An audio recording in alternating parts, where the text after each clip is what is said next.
So in summary, I would say people are reaching for React more than they should these days. It's almost become one of those things where it's like, oh, you're building something for the web, you should build it in React. I think if you take that approach, you're going to end up with just paying a lot more, whether it's in your time or money, for whatever you're creating. You're going to end up with way more maintenance and overhead and art infrastructure than you need for your project, potentially, if that's the approach you take. Instead, I recommend breaking down these features and looking at which ones actually have complex state and complex business logic.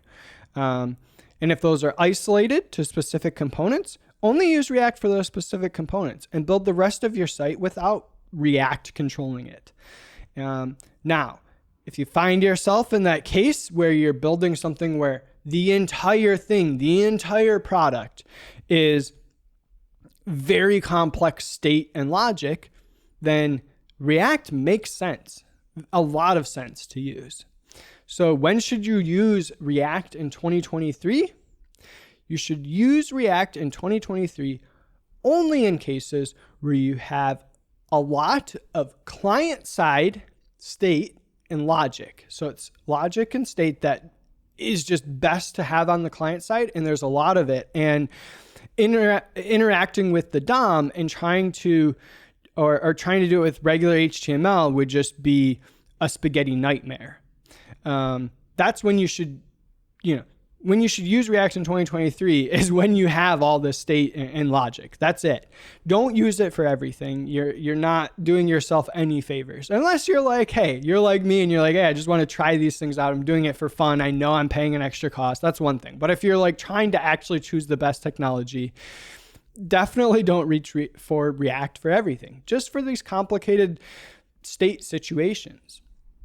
Now, I think if you're listening to this as a beginner, this is a case where I think it's hard to lay out specific rules for when exactly you should use React. And so you've heard me talk about all these things and you're kind of going, I don't really know. Like you're saying, imagine building this and imagine how it turns out.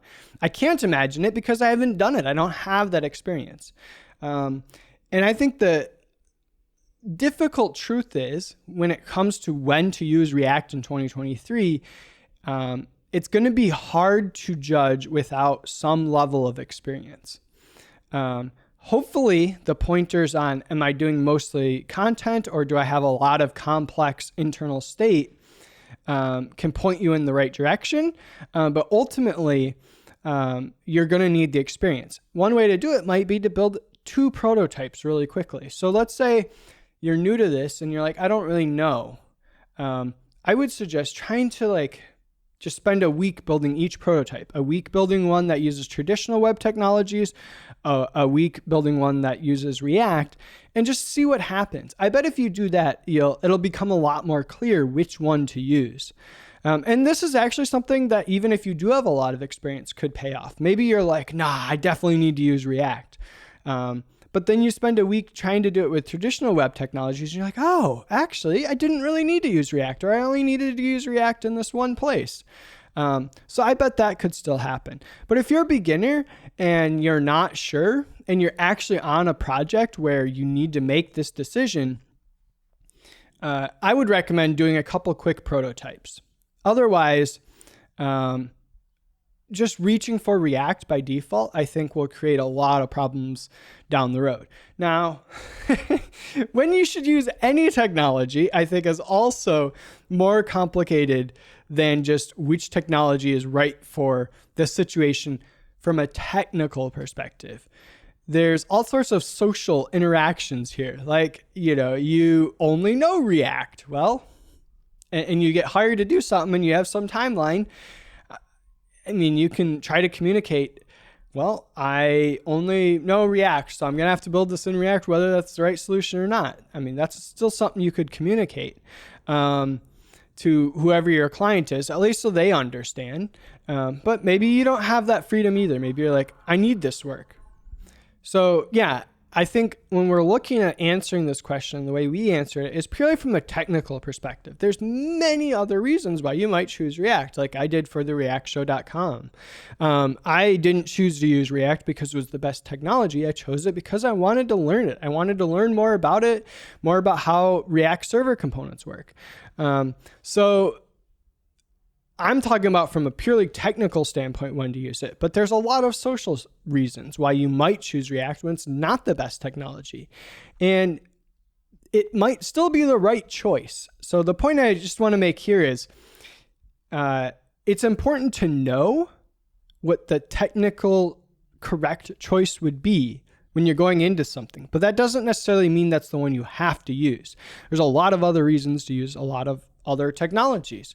And but it's still important to be aware of it, to be like, okay, yeah, so I chose to use React, even though it wasn't the best technology choice, but I'm also going to act based on that. Maybe in some cases, I'm not going to go so React heavy. I'm going to try to limit the React because I know it's not the best choice. Or, you know, the framework you reach for within React, whether it's Next.js or Remix or something like that, you're going to use that to help yourself out and cover these cases where maybe I shouldn't have been using React, but it provides routers for me that handle things that I would have to do manually. So that's the way I would look at it is there's technical reasons and then there's other reasons. We're talking about technical reasons, use it, you know, for complex state logic, client side type things.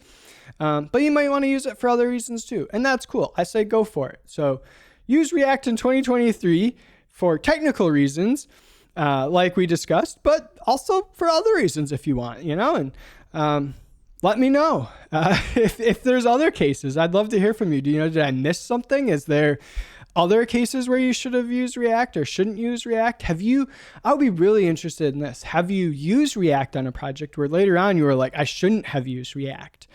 I think this would be a great way to highlight some more of the distinctions between when we should and shouldn't use React.